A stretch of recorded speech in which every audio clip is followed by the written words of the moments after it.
Difficulty discussing mental health challenges. Let me just take you guys back to a time that most of you will remember, 2020. Everyone kind of knows that's around the COVID time. And there is absolutely nothing good that obviously came from COVID, right? But there is one thing that I will say that COVID made more apparent and made it more of a talking point, and that's the issue of the mental health challenge. I noticed in my career early that mental health challenges were talked about differently in different populations, in foreign populations.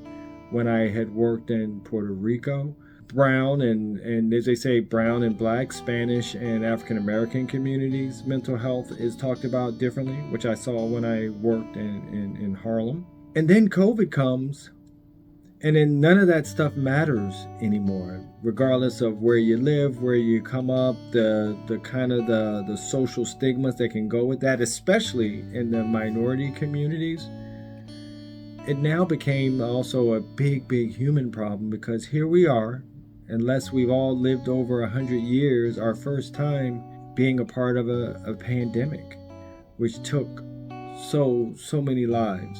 But after taking so many lives, I also recognized, and I saw this in practice in so many different ways, it helped me understand what it did for all of our mental health. So here we're dealing with COVID. I remember everyone being on the front lines of COVID. In fact, you're not going to believe this, but I was called to see the first patient, or was to see the first patient in New York that was later diagnosed as the first case of COVID. I didn't ever see that person. It was being coordinated when they had this respiratory challenge or illness, because I make house calls and so forth. So fast forwarding with that, we all have dealt with this pandemic. We've all have seen all of the unfortunate carnage that it left behind for so many families that were affected. I recall going to make these house calls and having a mask and no mask available. If you remember, they were all gone. They were all not available. So I'm recycling as I'm seeing patients in their home with this horrible disease, and deciding that they want to transition at home and not go to the hospital, because at the hospital, recall, we couldn't see our family members then once they were in there. I'm sharing all this so that you can feel the gravity at what it was here in ground zero of New York, and maybe out there in Nebraska or Minnesota or San Diego. The point is, we all were touched by this pandemic. And this pandemic was so much more than our lung health and our heart health. It was our mental health. It was how we think about illness. How do we feel when we actually come down with this bug or these other healthcare challenges? How do we deal with that sort of stuff mentally? How about those who have had COVID, have been treated, and now have long COVID? What about those sort of things?